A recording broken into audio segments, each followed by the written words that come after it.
Good morning, Adab. I welcome all of you here in this hall. Before I begin this program, I would first like to invite our Honorable Vice Chancellor, Professor Syed Ainul Hassan Sahab on dais, and we welcome you, sir, on this occasion of national seminar. I welcome online Professor Sukhdev Thorat, former UGC chairman, former ICSR chairman, and presently director, chairman of Indian Institute of Dalit Study. He could not join us physically due to some COVID-related issues. I also welcome Professor Farida Siddiqui, Dean, School of Social Sciences, Maulana Azad National Urdu University. I also request Mr. Taqir Ali Sabri Sahab, who is from Rosa Luxembourg South Asia office, is based in Delhi.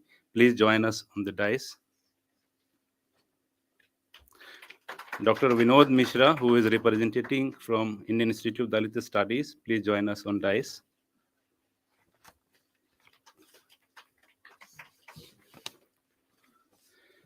Friend, this seminar is in the very important occasion of kind of dialogue series we have, Democracy Dialogue, which is organized by Indian Institute of Dalit Studies.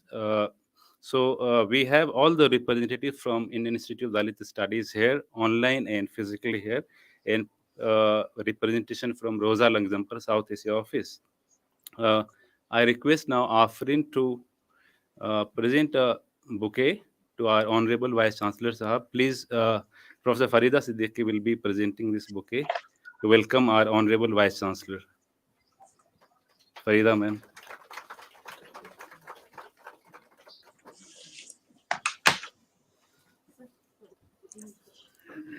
Thank you.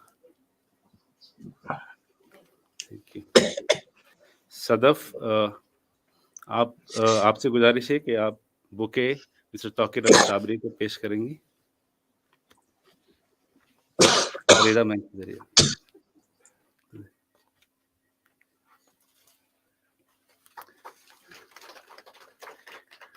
Nazma, may I request you to, I'll request Vice Chancellor Sahab to present a memento to our guest, Taqir Ali Sabri Sahab, who is representative Rosa Luxembourg, South Asia. Mr. Taqir Ali is his office is the entire institution which is organizing and supporting this program through IIDS, and we are having this program at MANUU. Thank you so much for sparing your time. Without taking much time, since Professor Sukhdev Thorat Sahab could not come due to sudden problem in post-COVID related issues, he is with us online. So we have slightly rescheduled, and Vice Chancellor Sahab has very, very urgent work to join. So we will have first welcome by Professor Farida Siddiqui, Dean, School of Social Sciences. Ma'am, can you please welcome the program, and then we'll have Professor Syed Ainul Hassan Sahab to deliver his ideas and talk on this occasion, and then we'll follow keynote address by Professor Thorat. Farida, ma'am.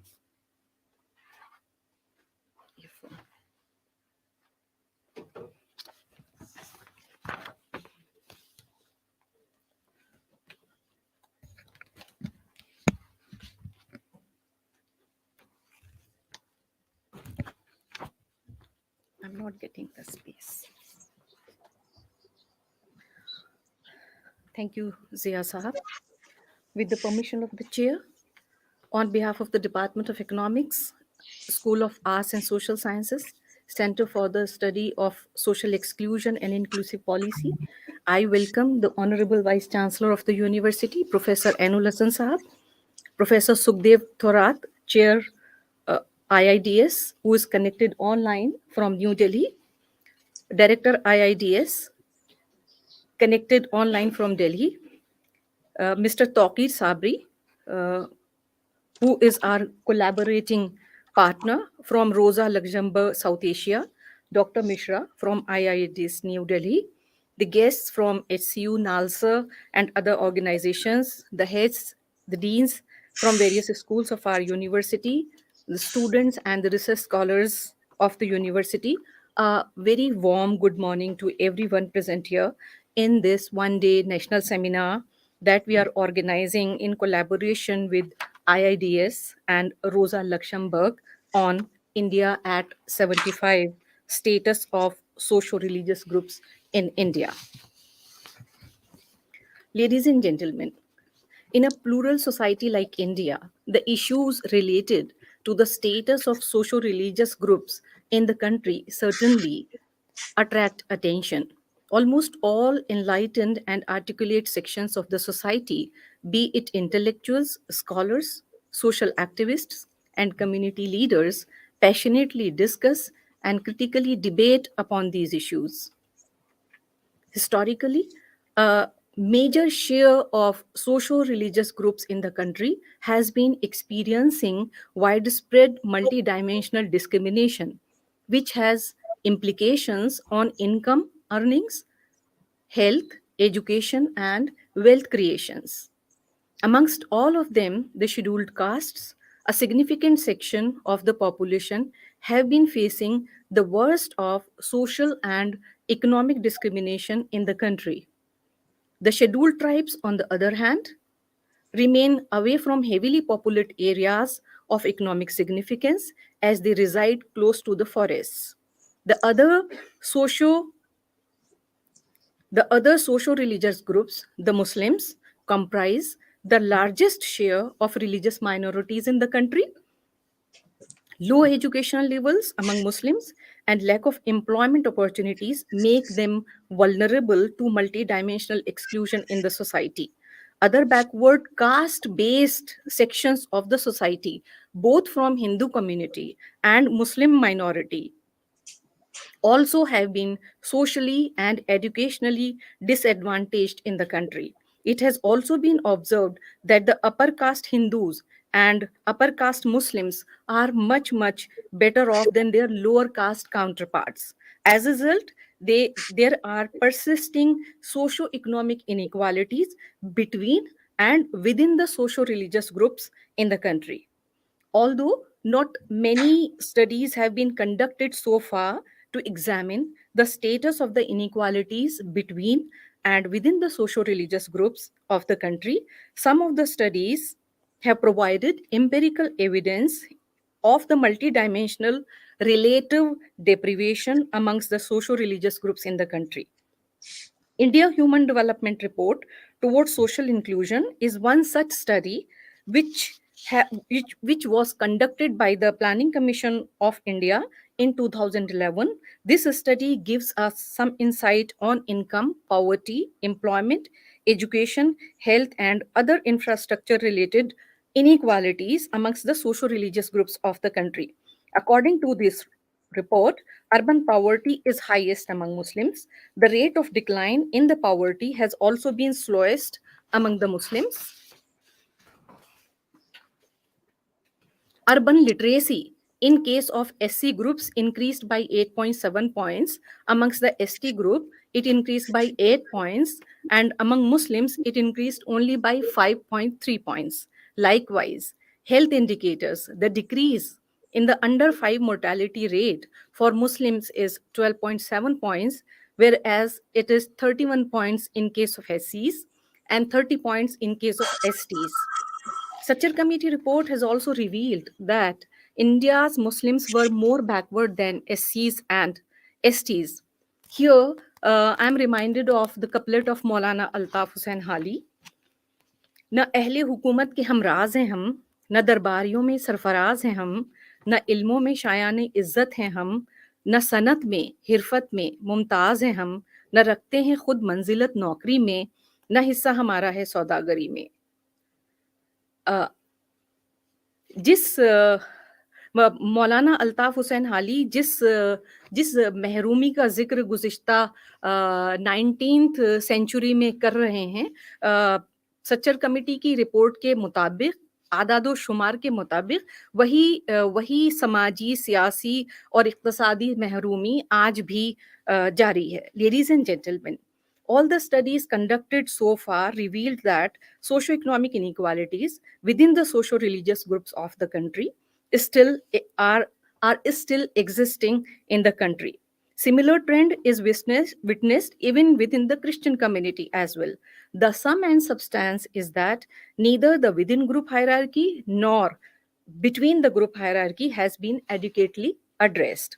The need of the hour now is to take appropriate steps to ensure the reduction of between the socio-religious of between the socio-religious group and within the socio-religious group inequalities in the society.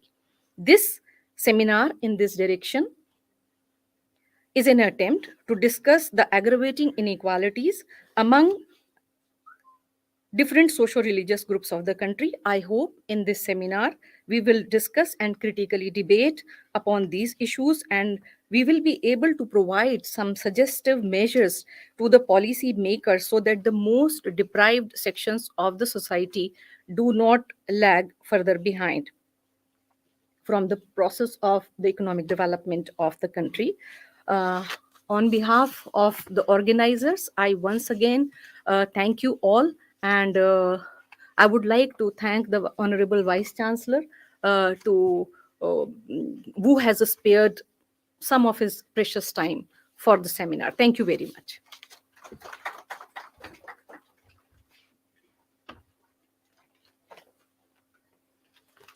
Thank you so much, Professor Farida Siddiqui. She is the mind and heart behind this entire program for taking pain and taking initiative to organize this very, very important event. Mostly in the School of Social Sciences, we do locate issues on the basis of theory and empirical data. This event and this discussion, which we'll have for the entire day, will be based on 4 panel discussions and very important panel discussions, which you will see in the program schedule.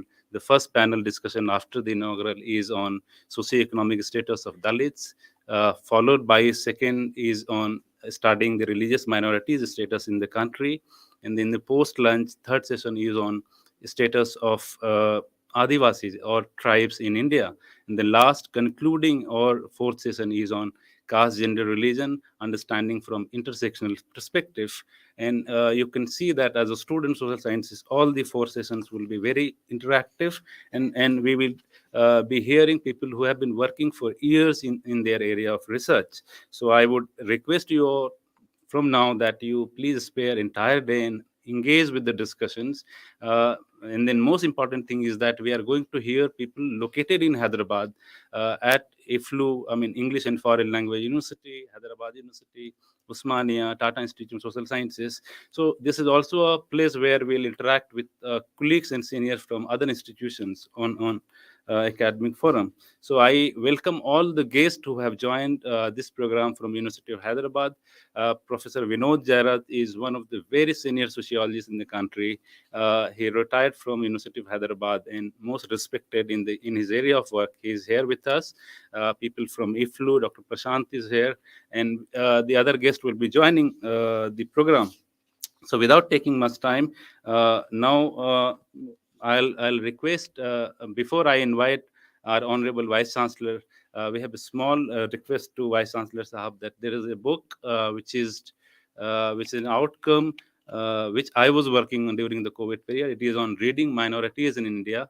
Faisal, I request you to bring that packet here. We wanted to have a discussion, but then keeping the time constraint, we'll just unveil this book today. We received the copy just one day before. We'll have some book discussion on other occasion.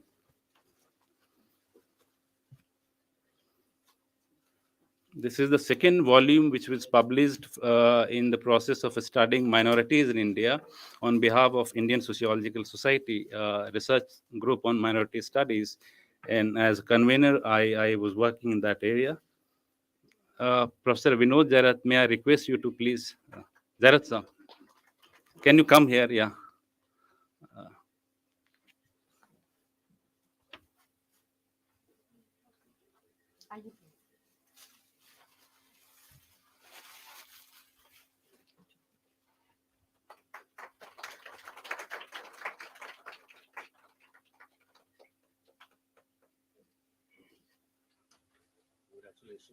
Thank you, sir.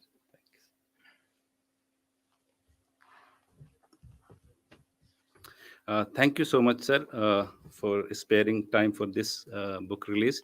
Now, without taking much time, as you are aware that you could see in the last 1 year, Professor Syed Anil Hassan Sahab has been very, very active behind any academic event we do take and we initiate at any level. And without giving double thought, he not only participate, attend, rather than he encourages and find out what is the status of the program. This is the kind of environment and academic leader we have today in our university. We are fortunate that he always gave his guidance in all academic events. Thank you, sir, for giving your precious time. Now, I kindly request you to share your ideas and address the gathering.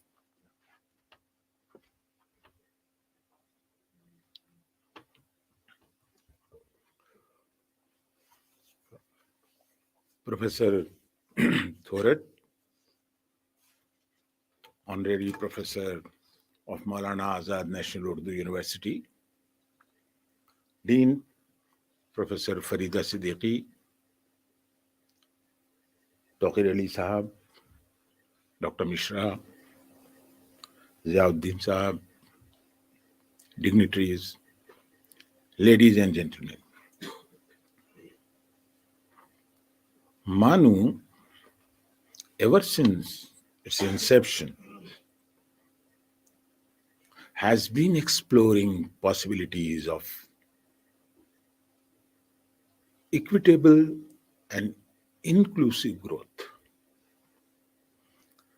Our seminars, workshops, symposias are testimony to this fact. And today, I'm glad that none other than a person of eminence, Professor Thorat, is in our midst.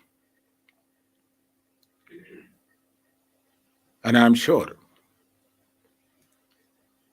that with the inclusion of so many departments, so many disciplines in the School of Arts and Social Sciences, and with the able leadership of Professor Farida Siddiqui, this study shall remain in the safest hand. Professor Thorat, my association with him, I know the way he works. He has established so many departments pertaining to the minority studies, Dalit studies, and various departments of socio-cultural exclusion, inclusion, and similarly, socio-religious studies. So we know that Professor Thorat has been working day and night for a particular cause. And our university is not far away from his studies. Under his guidance, so many research programs have been established and spread from all nooks and corners of India and abroad.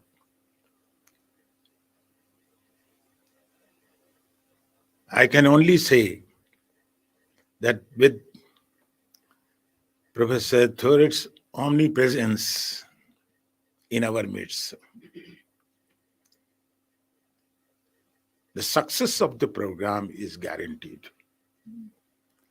So I think with this, let us welcome our keynote speaker, Professor Thorat, and allow me to leave this premises because there's so many people waiting for their interviews, and I have to conduct interviews for the selection of various positions. Now, I shall remain connected, but yes, once again, I welcome all the dignitaries, participants, ladies and gentlemen. Thank you. Thank you very much.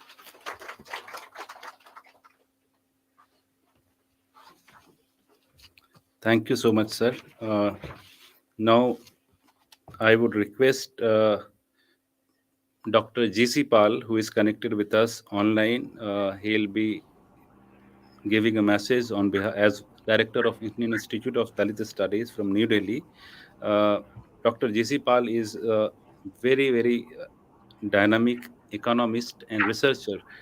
He is much seen in the research and academic domain, working in the area of discrimination and exclusion. He could not travel, and he was saying that since Thorat sir is traveling, anyone who is missing the plane will not be an issue if Thorat sir is there. So he'll address the entire gathering. Unfortunately, Professor Sukhdev Thorat also could not join us due to his sudden illness. So now I request Dr. G.C. Pal to share our quick views on behalf of the Indian Institute of Dalit Studies. Dr. G.C. Pal. Am I audible? I think. Yes. Yeah, Good you are morning to audible. all. You are Yes. audible. Good morning to all. On behalf of Indian Institute of Dalit Studies, once again I welcome to you all. We express our gratitude to our Vice Chancellor actually for providing this opportunity because for this collaborative activity, and Professor Sidki, who head of the Department of Economics, who actually take a leading role for this collaboration, and also Dr. K.M. Jayuddin for coordinating the seminar in efficient manner. But I would take a special opportunity to express my special thanks to RLS South Asia for generous support, not only for this seminar, but also other series dialogues earlier on various occasions on related to marginalized groups. And my special thanks to RLS because this has happened because of their support only. Let me just inform, this is not the first collaboration activity with the MANUU. In 2015, we had another collaboration of 3 days workshops where we tried to share all our findings, IIDS findings with all the participants in MANUU and Educational Hyderabad University. That was the first opportunity, and it was really a 3 days workshop where there is a lot of engagement with the colleagues. But this is the second one. But I won't forget that there is many sharings at the individual level among the researchers of IIDS and the MANUU. Given that both IIDS and MANUU have a similar vision around the larger issue of marginalization, I hope this seminar strengthen our association in the future also.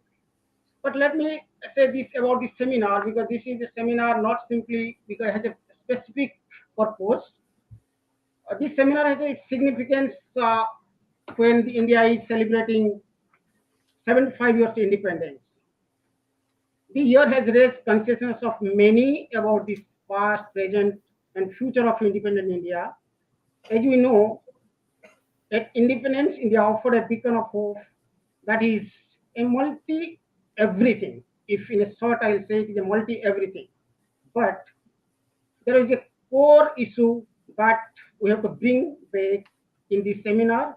A respect for human rights and vision for inclusion was considered the core to nation building. But India has for decades been seen as the world's most popular democracy with many noteworthy achievements. However, there have been grave concerns regarding the threats to several core rights of certain section of population, leading to persistence of group inequality. That is the idea that the seminar wants to focus on. I would like to mention here that on the eve of Indian 75th anniversary of independence, IIDS RLS partnership had organized a special lecture in mid-August this year on the theme very close to this seminar. This one-day seminar aims to expand the horizon on our understanding of the status and progress made by marginalized socio-religious groups after 75 years of India's independence. Hope diverse perspectives of various resource persons makes the day more exciting and enlightening. Finally, my thanks to all chairpersons and speakers of various sessions and all the participants in the seminar. Wishing you all a good time. Thank you all. Over to Mike.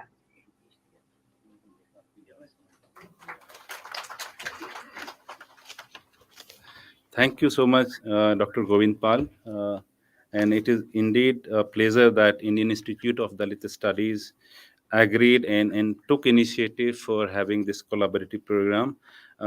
as friends, you could see that Indian Institute of Dalit Studies is one such research and think tank in the country which is working in the area of discrimination and exclusion. Their interventions in the area of exclusion and discrimination is not limited to academics, but also in policy interventions. And that is very important for us, that IIDS collaborates, not only collaborate for this one day program, but they have also shown interest to collaborate for future activities, so that our university can benefit not only from one department, but the entire School of Social Sciences can collaborate and do various activities collaboratively. So thank you, Dr. Govind Pal, for being with us and supporting this event.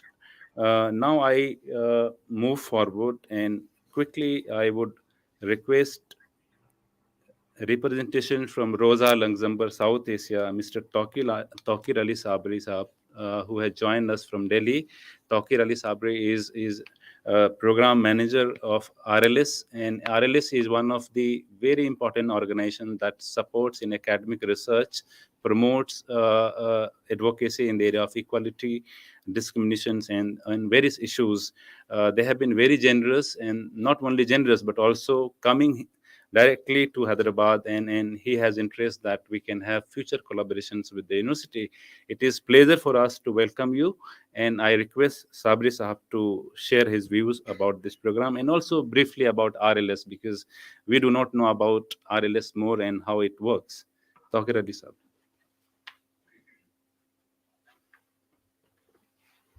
Oh, thank you, Adab. Good morning to all of you. It's really pleasure to be with MANUU campus.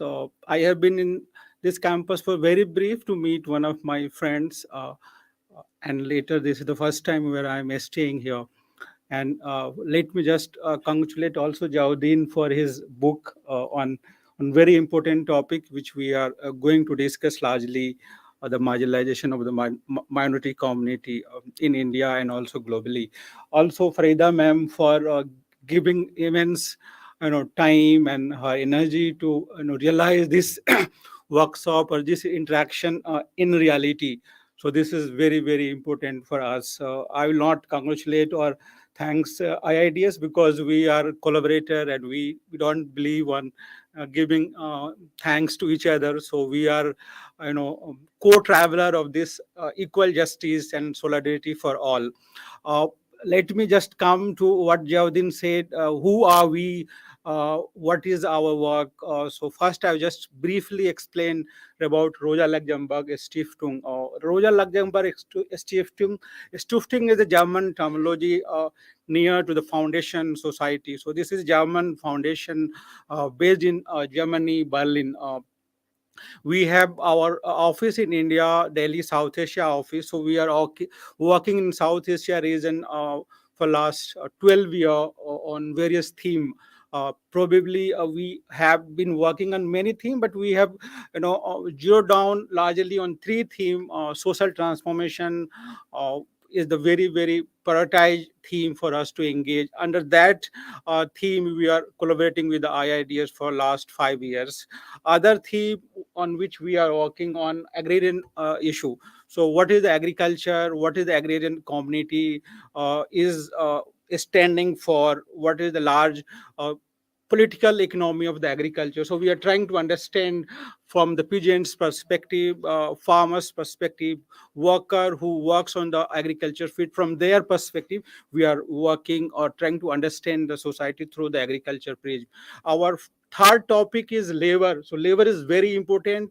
Like other three, what is the status of the labor or the marginalized working group engaged in the factories, engaged with the informal worker? As if you know, as economics transforms, the different kind of the challenges is coming now. The gig economy, the people who are providing us in day and night, in rain and sun, the gig worker.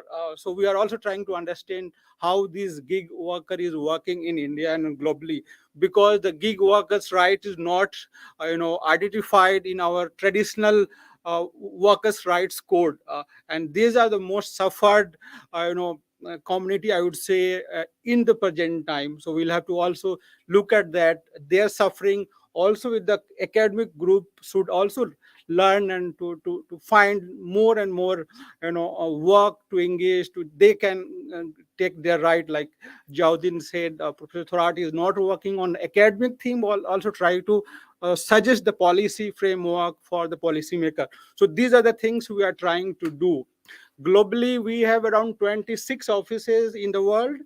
We are working in 85 countries, like where from India, we are working in Nepal, Sri Lanka, Bhutan, Bangladesh, Sri Lanka. So these are the countries where we are working in South Asia. This topic, I'm now coming to the dialogue, democracy, and associated with the IIDS. IIDS is very, very important partner for us for last 5 years for our journey. Our commitment as RLS is very, very staunch and strong to give rights of the marginalized community who are the historically marginalized or marginalized by the any calamity, any political disaster. So in India, we engage with the Adivasis, with the Dalits, and also the larger, religious minority. So Professor Thorat is very important, partner for us in those journey. And last year we started democracy dialogue. So what is the democracy dialogue? I'll still briefly try to explain you. Democracy dialogue we started since we are celebrating 75 independent, or we are 75 years old, or 75 year young democracy, but still many people are still in the waiting line for their justice to they are waiting, like the 50% of our women group, minority group, Adivasi group, and many more. So Professor Thorat thought we should start dialogue. Not only dialogue will not only tell by the so-called intellectual or high-profile person, but this will be the inclusive dialogue. Participant will also contribute their thinking, their idea. So we will later try to compile those things and present and try to study those input. So these are the largely last year we started. This is the second year of dialogue series, and we are very happy to conducting this dialogue series at MANUU, where the minority students are largely studying. This is very, very different kind of the institution. Try to be inclusive approach. This is a new approach to give education to the marginalized community, particularly the minorities community. Professor Thorat will certainly share how far MANUU has succeeded, and whatever this exemplary example to showcase as path-breaking example how a minority can be given chance to achieve the higher education. So I will leave this to Professor Thorat, so he will explain this question in greater detail.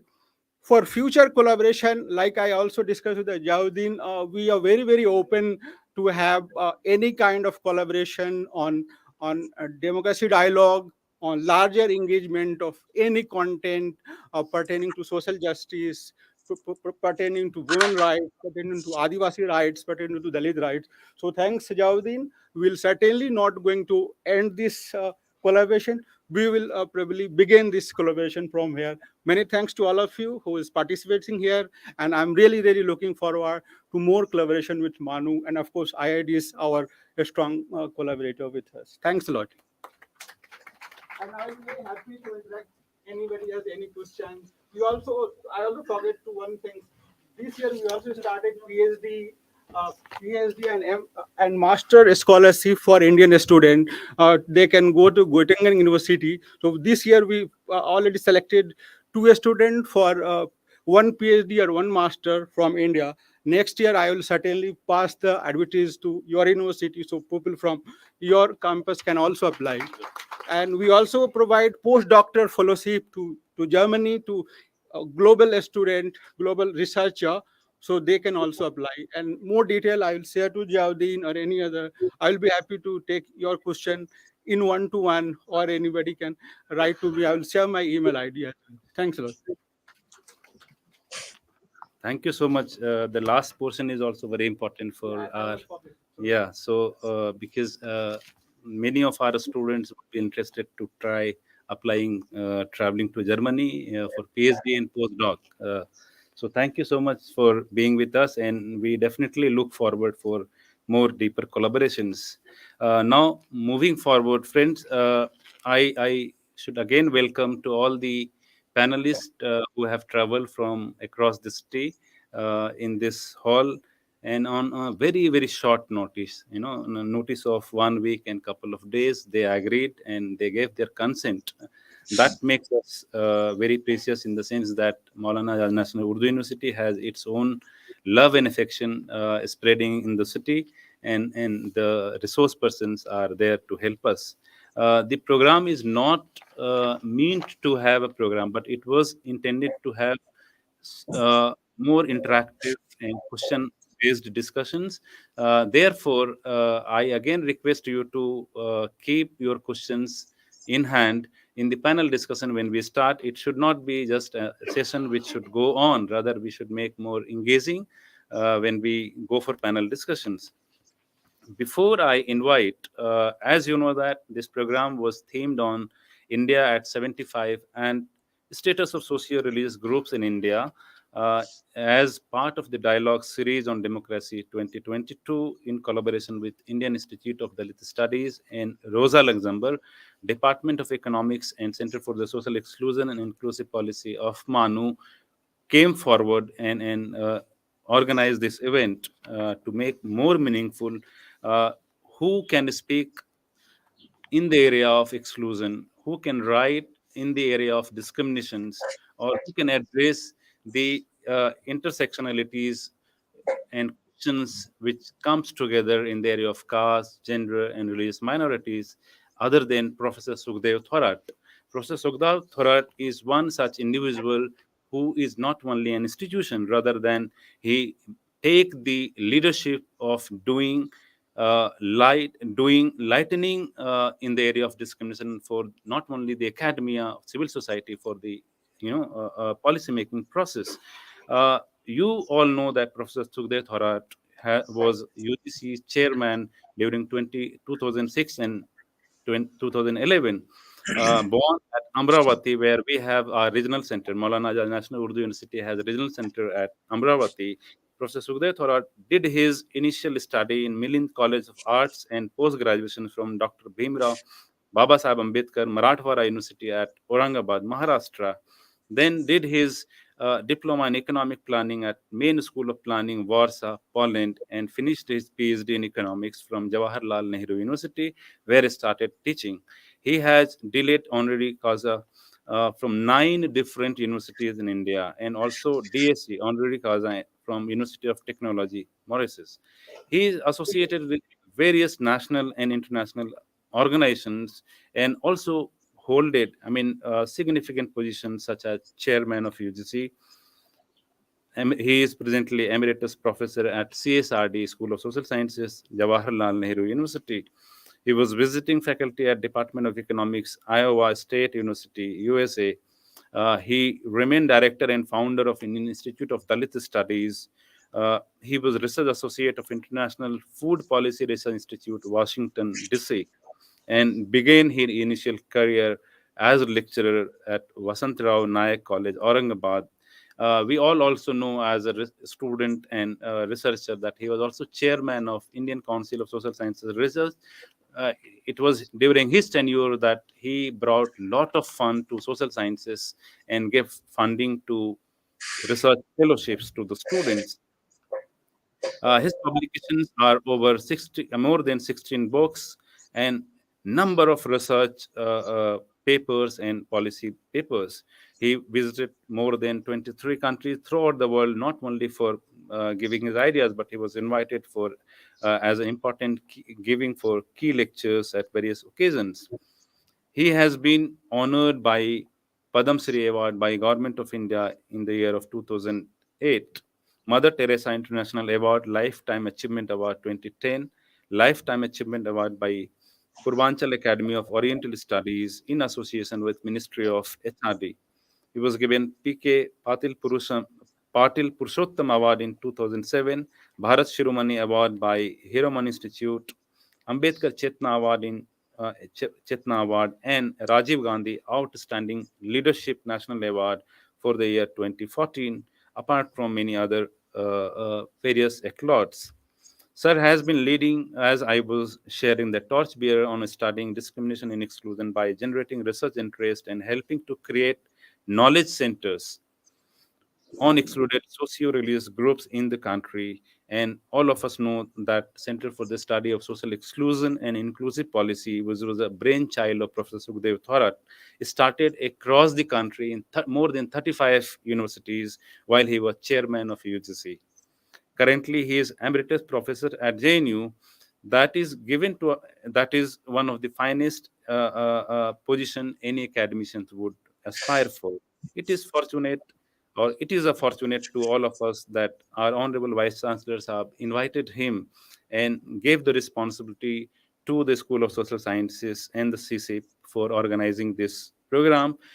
Friends, you are also aware that Professor Thorat is honorary professor of Maulana Azad National Urdu University, and perhaps that was another reason that Thorat sir was feeling very bad that he wanted to visit today physically in the campus, but his illness did not allow that, and he has promised that sooner he is all right, he'll be traveling to Hyderabad, perhaps in October and or November. So we look forward. I feel privileged to welcome you, sir, on this occasion, on a day when several acclaimed researchers, academicians, and teachers have given their valuable time to hear you, and later they'll also be deliberating their ideas and thoughts. The entire School of Social Sciences, every department is here to listen your valuable ideas and thoughts in the area of why intergroup inequality still persists. On behalf of the Maulana Azad National Urdu University and on the direction of our Honorable Vice Chancellor, Professor Sayyid Anil Hassan Sahab, I welcome you and invite you to give your talk on the topic of why intergroup inequality still persists. Professor Thorat, over to you.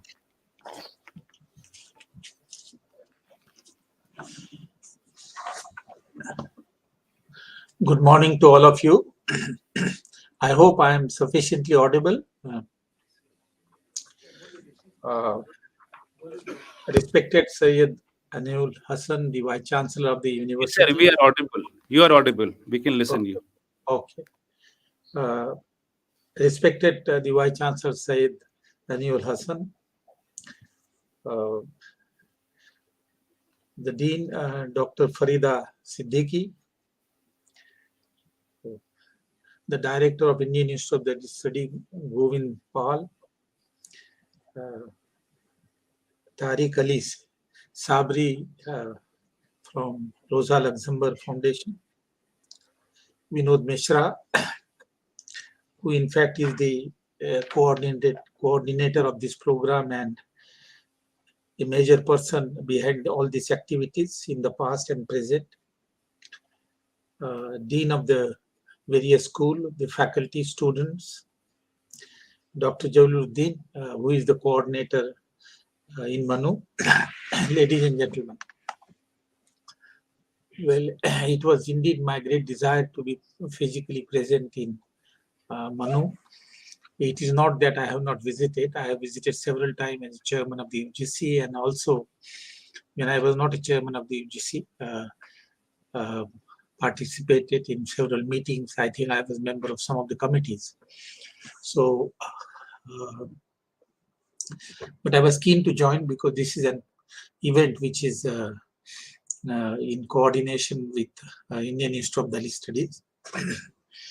Well, my association with MANUU is, of course, goes back to the Dr. Pathan, who was the Vice Chancellor, and he had a major role in building the physical infrastructure of MANUU.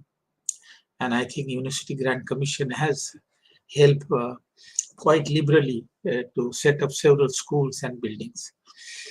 And equally important is the establishment of the Center for Social Exclusion and Inclusive Policy, one of the center of 32 centers we have set up in the university. We requested Professor Kancha Alaya from Osmania University to come and be the in charge of this center and undertake studies. And he was there and he has done a wonderful work. You people have developed a very good work on behalf of the Center for Social Exclusion and Refugee Policy. I think things have changed quite substantially ever since. I will come some time and we will see how Social Exclusion Center can be sort of reorganized and again built up on the reasonably good foundation. There are opportunities and there are ways and means whereby this center can be made a very permanent part of the university, and it's very important center insofar as its focus on the studies on the group which suffered from social exclusion and discrimination. Third, the topic is the social and religious groups' present status and disparity that continue to persist. I will be very brief. I will not go too long, but just present major issues that we confront. Now, I need not repeat that India is a country which is characterized by a massive diversity of groups in terms of religion. Almost all religion we have in India. Then we have the diversity in terms of caste and tribals, in addition to the religious minorities and other sects. The diversity is good to know, but unfortunately the diversity is coincide with the disparities on the line of diverse group. So the disparity that we see is associated with the diverse group as such, and that is the negative aspect of it which we have been confronting for quite some time.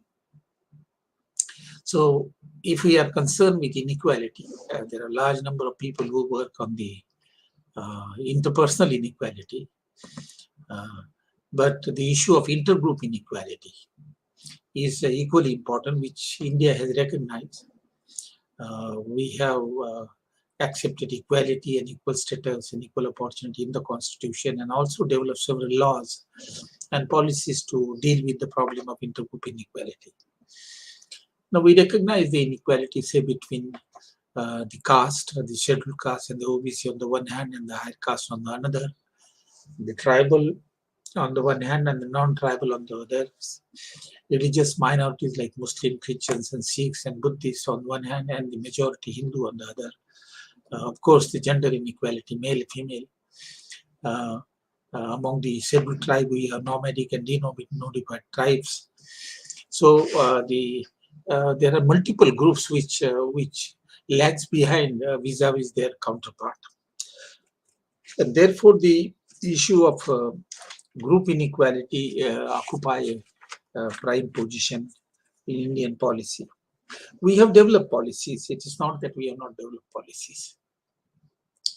But somehow, the problem of intergroup inequality persists despite policies. And not only that, if you look at the last 10 to 15 years, there has been a growing demand for the group-based policies. We already have policies for the scheduled caste, scheduled tribe. In the early 90s, we developed a policy for the OBC in employment and admission in the centrally education institutions. We have policies for nomadic and denotified tribe. We have policies for women. We don't have a formal reservation policy for women, but in politics we have reservation for women in panchayat, and there are informal policies which focus on the development of the women. And similarly, for the religious group, religious minority, particularly the Muslims, we don't have reservation policy, but we do have an informal policy which focus on their specific problem. Structure committee, of course, came with a policy, and now we have territorial jurisdiction where the district where this relatively larger proportion of population is of Muslim, we have a policy for developing infrastructure for them. But there are also directly focused policies on the religious minorities through the Ministry of Minorities in Delhi and the respective ministries in the state.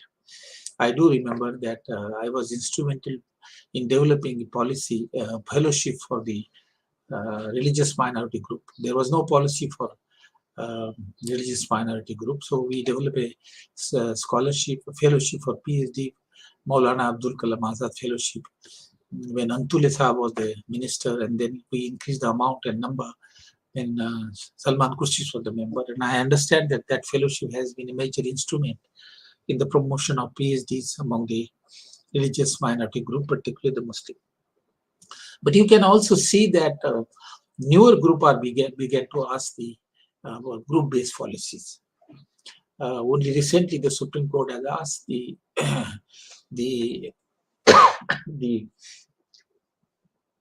government to set up a committee to identify the problem of the Dalit Christian and the Dalit Muslim. Despite the conversion to a religion which believe in equality, the problem of caste within Islam and within Christianity persists.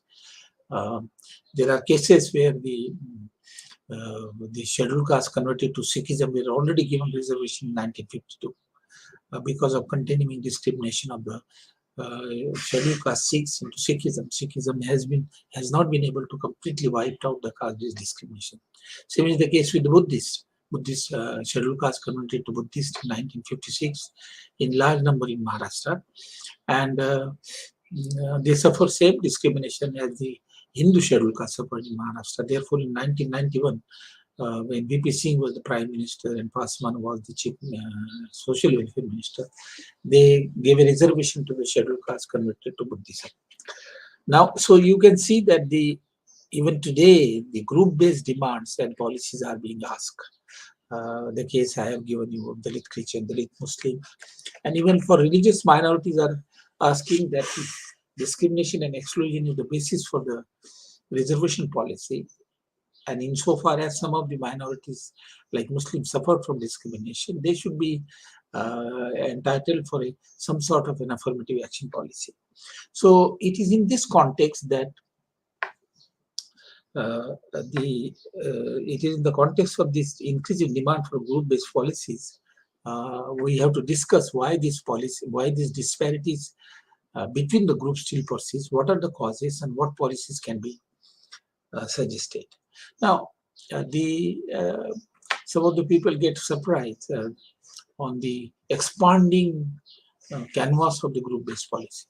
You know, now beyond the social identity, religious, ethnic, and caste identity, we have also given a reservation to the low-income group, which I think is an issue.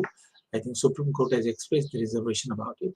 But nevertheless, you can see the emphasis on the group-based policy as such, that we earmark certain position for the lower-income group, give them admission in the education institution, as well as, I think, in job.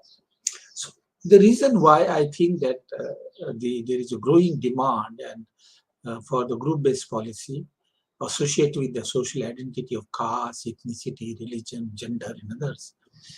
The reason is that the Indian society is highly exclusionary in nature, highly discriminatory in nature between the group. And there are multiple groups which suffer from exclusion. This exclusionary character of the Indian society, which excludes and deprives certain group, which in fact compels some of the group to ask for the policies which are group-based policies. Individual-based policy do not help much.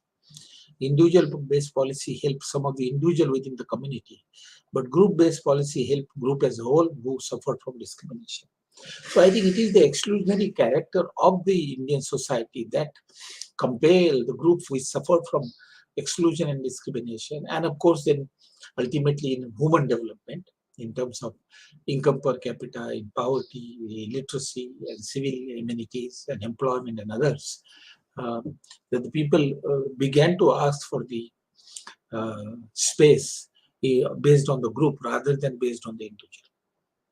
This is the reason I think that the issue of group inequality became very important. Now, I would like to just share with you why is it that the group inequality still persists? And so at the end, I will also talk about those groups which do not have affirmative action policy like Muslim and others, but those groups for which there is a reservation policy, scheduled caste, scheduled tribe, OBC came much late in the picture. But if any you take scheduled caste and scheduled tribe, despite the policy of reservation, which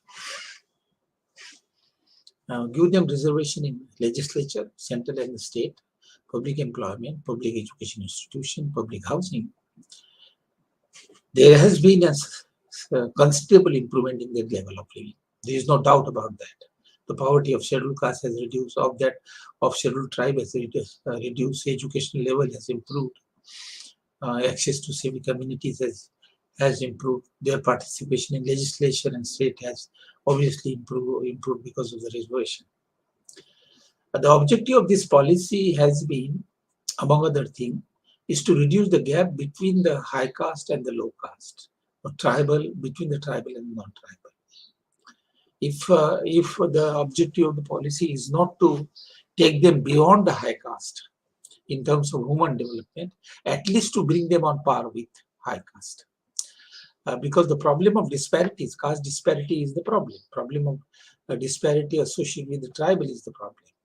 So the major objective is that not improve the standard of living of the scheduled caste and scheduled tribe in a manner such that the standard get improved, but get improved in a manner such that the gap between them and the high caste get reduced. So now what has happened in the last 70 years is that, yes, there has been improvement in the level of living of the scheduled caste and to scheduled tribe, and yet the gap between them and their counterpart, high caste and non-tribal, is high. There is also obviously a gap between the religious minorities and the majority, particularly between the Muslim and the Hindus. The gap between the Christians and the Jain and the high caste is much less. In fact, the Jains are ahead of your majority. So in minority, the major problem is that of the Muslim community, and a reference has been made, statistic has been given by Farida Siddiqui, very important statistic, that how the gap between the Muslim and the other persists, and the Muslim continue to lag behind in many indicators of human development. In some indicator of human development, they come closer to the scheduled tribe. So what we have today is that the gap between the scheduled caste and the high caste, tribal and non-tribal, and the religious minority and the majority still persist. This is an occasion in this particular conference is to look at the reasons. What are the reasons for the disparity and what can be done? I think these are the two issues that I will address very briefly. I could give a lot of statistics to you. I have a lot of data with me, but I don't think I will use it. You have to just believe me when I tell you certain things on the basis of data. You should believe that that is true. We have a lot of a very large database which has been built up in the IIDS on social group. If we want to study as to why this disparity still persists, one can look at it from this angle. Since there is a systematic data on scheduled caste and high caste, and scheduled tribe and non-scheduled tribe, we can take this case of scheduled caste and the high caste disparity and explain it and find out the reason as to why this gap still persists. And we can then apply that same method to locate the reason for disparity between, say, tribal and non-tribal, and between the, say, Muslim and the Hindu majority and other groups. So let me give you as a sample the case of disparity between the scheduled caste and scheduled tribe. What we do in economics, I think economics has gone a little ahead in explaining the reasons for disparities between the scheduled caste and scheduled tribe.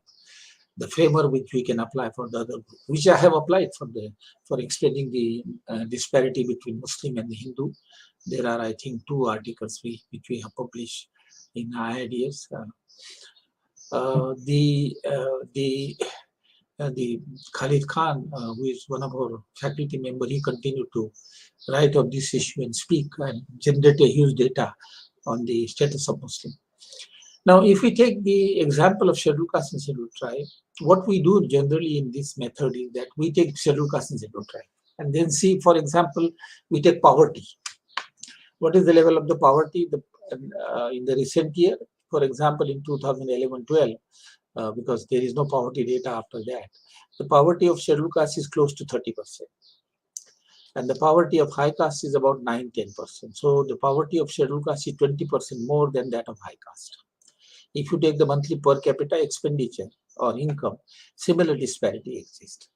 If you take the enrollment ratio in higher education, the enrollment of scheduled caste at all India level is 21%, and that of high caste is about 41%. So almost the scheduled caste enrollment ratio in higher education is half of that of higher caste. Now, similar story exists with other indicators of human development. If you take civic amenities, what proportion of people live in bad houses, or what proportion of people live in slum, the proportion of those living in slum is pretty high for scheduled caste.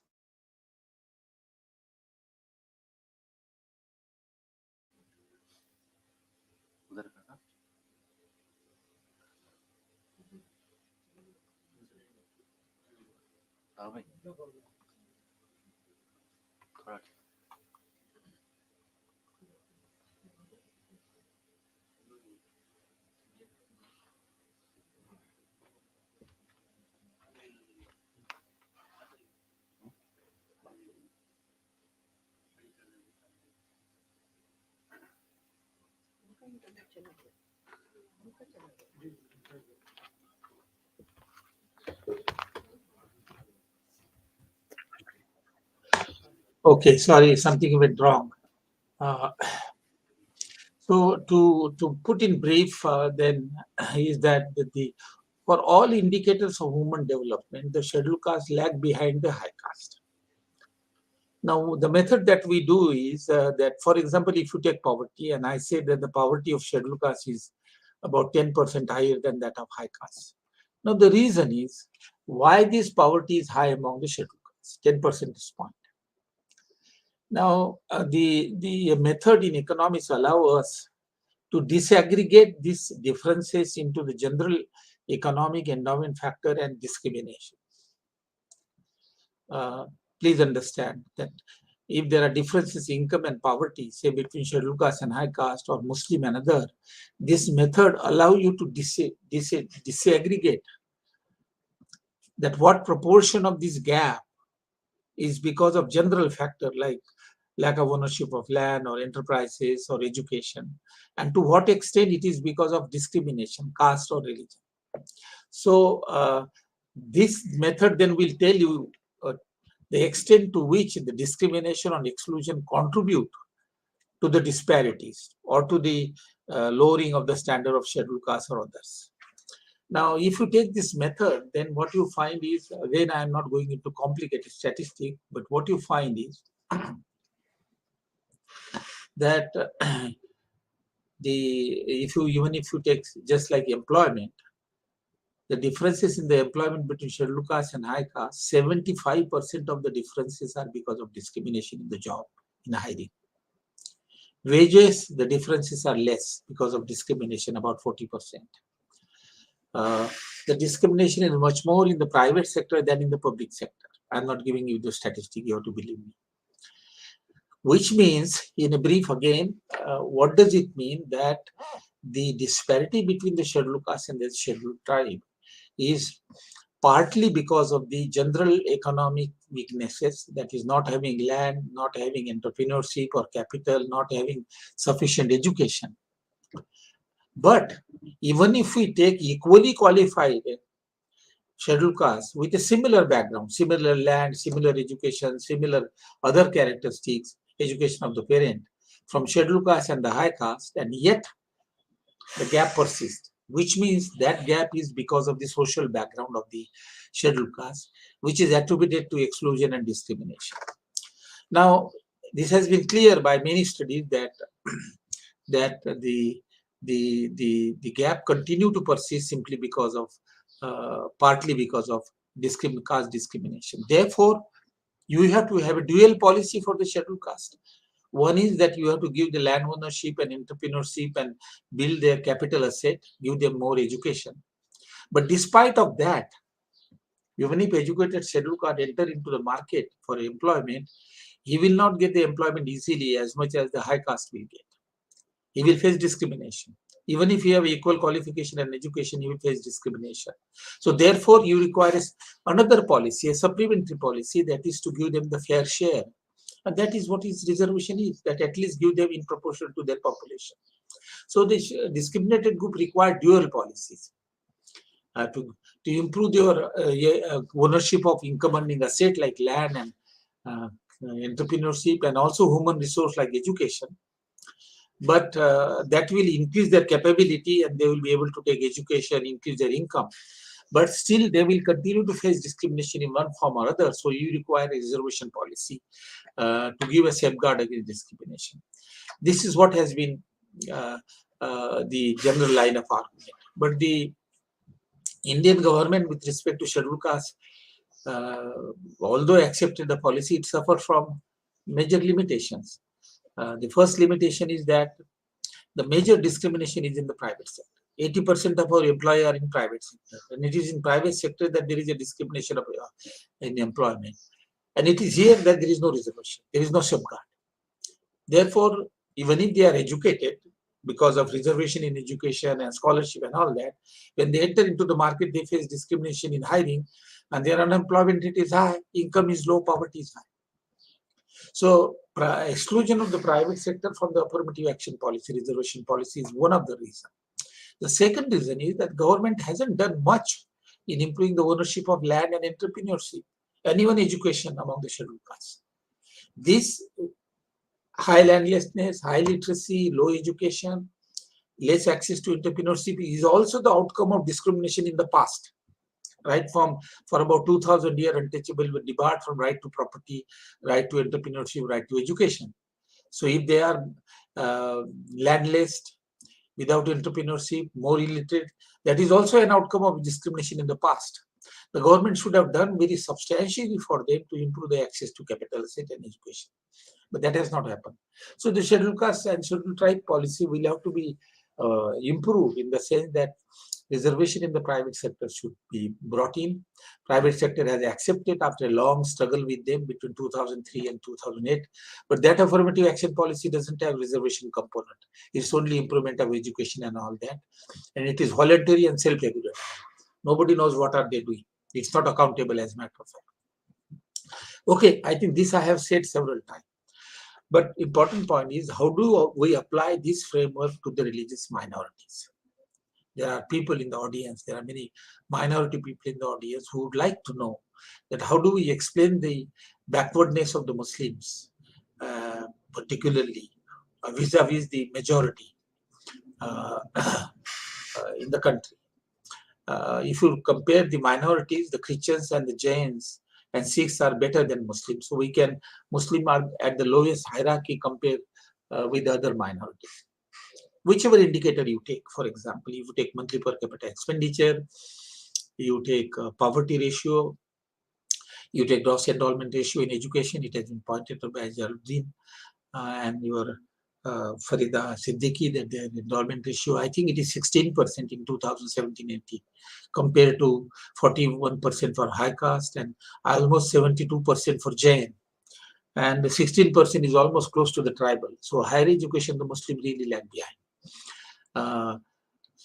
And other things, civic community, living in the bad houses, the proportion of Muslim is high. Now, how do we deal with this issue?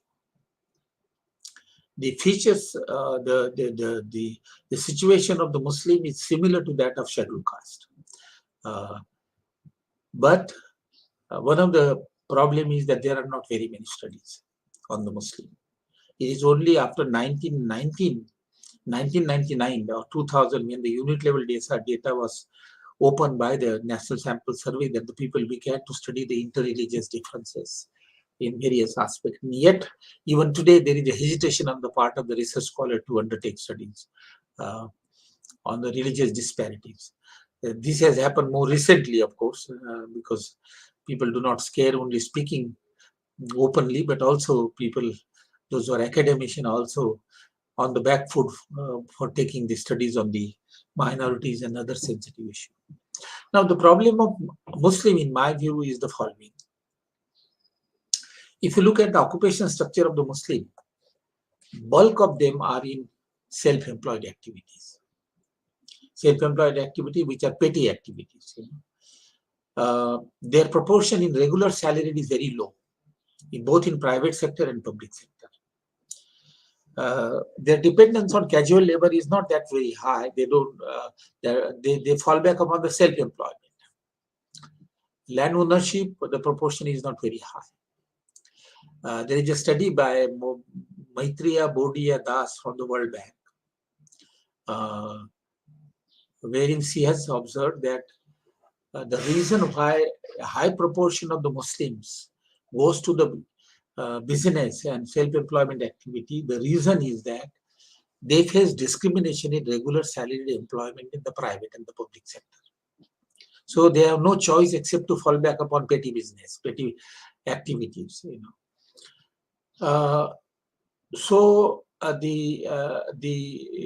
We do not know the reason as to why. I think the education, access to education is a slightly complicated issue. The economic situation of the Muslim is not as bad as that of scheduled caste, and yet their education is low. Higher education. I do not know whether there are cultural factors or all the objective factors. There are objective factors also. If the Muslim youth feel that by taking an education up to graduate, postgraduate, if they are not going to get a regular salary job, why should we invest in education? Why should we spend the money? It is better to have some skill education, some business training, and after go for enterprises. So there is an economic consideration behind not going for the higher education.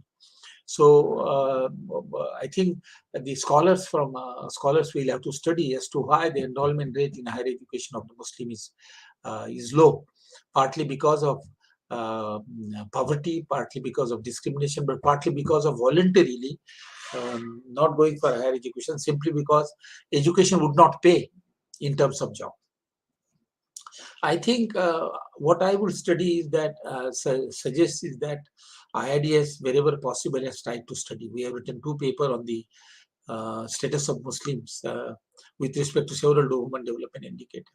Also, when I wrote that celebrated paper, correspondence study, published in EPW and included in the blog by caste, when we studied the discrimination in hiring, in giving interview call to the scheduled caste, we also included Muslim. And there also we find that the proportion of the Muslim which receives the interview call is less compared to the others, even if they are equally qualified. Scheduled caste proportion, of course, denial was very high, 65% of them, Muslim 35% of them. There are other papers where we have estimated the discrimination of Muslim in employment. But exclusion and discrimination of Muslim, similar to that of scheduled caste. It is not systemic, but discrimination, I have a feeling, is in wide sphere. It is not confined to employment only. I have a feeling it covers most of the employment, most of the economic sphere. The discrimination may be in land ownership and farming. Discrimination may be in the entrepreneurship, because entrepreneurship means business, buying of input, selling of output. We do not know what kind of discrimination they faced. There are selected studies on the scheduled caste which brings out that the scheduled caste face discrimination in getting the input for production, and once they produce something, they face discrimination in sale. They face discrimination in getting loan. So if the scheduled caste, if the Muslims are, bulk of them are in self-employment and business, there is a necessity to undertake studies that do they face discrimination in business, and if they face, what is the nature of it? Employment, of course, there should be studies on employment in private sector and public sector. So all the sphere, all the economic activity, that is farming, non-farm enterprises, entrepreneurship, production as well as business, and employment, both casual, regular, employment. I think there is a need to undertake study by the scholar in the institute like MANUU, Social Exclusion Center, and bring out the nature of discrimination and denial of equal right in economic. I am talking of economic only. I am not talking of social. Social is different. I'm not dealing with that. Residential segregation, interpersonal relations, condemnation, and all that. Humiliation. I'm not talking about that. I'm only talking about at the moment. That is also an area which should be studied by sociologists, anthropologists. But I'm talking of economic discrimination that operate through market and also through non-market. I have only talked to you about the sphere, farming, entrepreneurship, and employment. That discrimination operates through the market. You go to market to buy certain input for your business, you may not get it. You produce certain commodity, you want to sell, the high caste or Hindu will not buy it. Same is the case in employment. These all operate to market. You go to purchase of land, agricultural land. You are willing to pay the market price, but you may not get it simply because you are belonging to a particular religion. But there are non-market channels through which they face discrimination. Education institution. Now, we were thinking that the education is a very pious institute populated by the educated people, and now you know that how much discrimination the scheduled caste face, not only in India but in USA. Caste is carried forward in USA also. Now, there is no study at all what kind of isolation and discrimination the Muslim face in the education institution once they join. And I do believe, it is my belief that they do face discrimination. And that could be one of the reasons for dropout or withdrawal. So, education is a non-market institution. Health services. We have done studies about the lower access of scheduled caste, but we have also done the study the poor access of Muslim to the health services like primary health centers. Water, because Muslim in villages stay in a separate localities. I'm talking about the rural.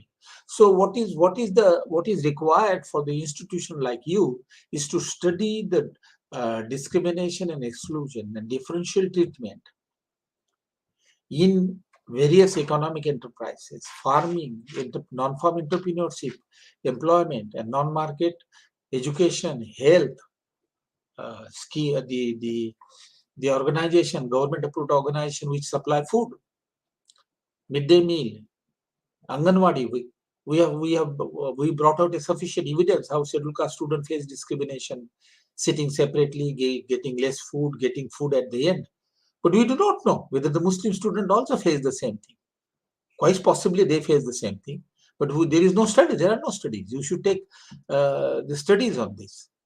So I think I will like to end by saying that although we have now sufficient evidence for the reason as to why there is a gap exists between the scheduled caste and scheduled tribe, scheduled caste and high caste, and we know the reason that there are general as well as the factor associated with the discrimination. I have a feeling the disparities between the Muslim and the high caste and backwardness of the Muslim is an area which fall under the zone of ignorance. On many areas we do not know, and I think the research institute like yours should undertake studies the reason for the backwardness of the Muslim, and among the general reason, what is the role of the social exclusion and discrimination based on religion. It will bring a lot of clarity. Whether the government will develop a policy of affirmative action policy or not, that's another story. But the point is that you should bring out before the people as to why Muslim lag behind, as we are doing also that why scheduled caste lag behind. Also why tribal lag behind. Tribal story is a very pathetic story. Tribals' land ownership is higher than scheduled caste. They have a land, access to land, although less fertile and all that. And yet the poverty is the highest among the tribes. There is a tribal supply. Where does this money go for a tribal? So that's another area which need to be studied. Friend, I will stop it here. I have presented the problem to the extent it possible. I have given also you the research agenda, and you have to do that. the Social Exclusion Center, don't neglect it. I know all of you have gone back to your respective centers, those who are in Social Exclusion Center. There are other ways of creating the center, adjunct faculty and other faculty. When I come there sometime in November, we will sit together and see that how Social Exclusion Center can be reorganized and so that the research can be continued on some of these issues. Thank you very much for inviting me and listening.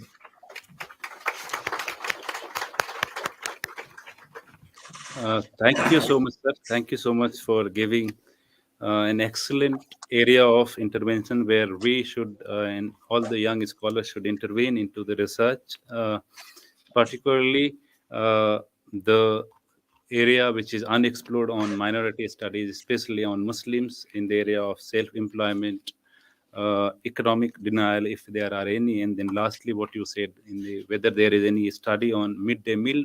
Are the Muslim kids facing some kind of discrimination at midday meal, which government supplies to the poorest locality? We do not have studies on that. Some of the studies we could do initially, and like on behalf of the Center for the Study of Social Exclusion in the area of living environment and sanitations in Hyderabad. I also published one paper on segregations and living environment, and then other we did on Muslims' presence in higher education and what are the dilemma Muslims face. So we are trying to do that, but we need to engage more our research scholars, PhD students, because most of them are very promising. And with the kind of input you have given and then area you suggested, definitely not only Center for the Study of Social Exclusion, but the entire Department of the School of Social Sciences will take up, because many of the faculty have their interest in this area. And we also had a couple of questions, but due to time constraint, and then we are almost moving for the next session, we will keep those questions reserved with us. When Professor Sukhdev Tharat join us in the evening session, last session, that will be right time to bring those questions which is there as of now, and perhaps that will become more interactive in the evening. So I thank you again, sir. When is the evening session? At 4:30 we'll have Today? Today, yeah. Yeah. We will be sharing you the link again. Yeah. I will only suggest one thing. We will see later on that I forgot to tell you the intense discrimination that the Muslim face in the housing, in rental housing. You should ask Vinod Mishra, who has done a wonderful study, to share his view later on in a group discussion. Thank you. Sorry. Yeah. Thank you so much, sir. And Professor Kancha Ilaya will be in that session. Madhu Chandra will be there, and Dr. Sabana in the last session when you are chairing in the evening at 4:30. So we will be sharing you a new link on the same StreamYard. So and then we'll also inform you on phone when you need to join. Thank you so much. I now also thank everybody here who are spending their precious time. We will have a very short break for a tea, and then come back in the same hall and begin with the next session. Let me announce about the next session. Next session is on socioeconomic status of Dalits in India, which will be chaired by Professor Vinod K. Jairat. He retired from Department of Sociology, University of Hyderabad. We'll have panelist Professor Asim Prakash. He morning he suffered. He informed that he is having COVID. I'm not sure whether he is coming. I'll again try if he can connect online. Unfortunately, two of our guests have got infection in the last 2 days. Dr. Prasant Ken is from English and Foreign Language University. He teaches in Department of Exclusion Studies. And Dr. R. Thiruna, a good friend from University of Hyderabad in the Department of Sociology, he has already arrived. So we'll have this first panel discussion after a short tea break.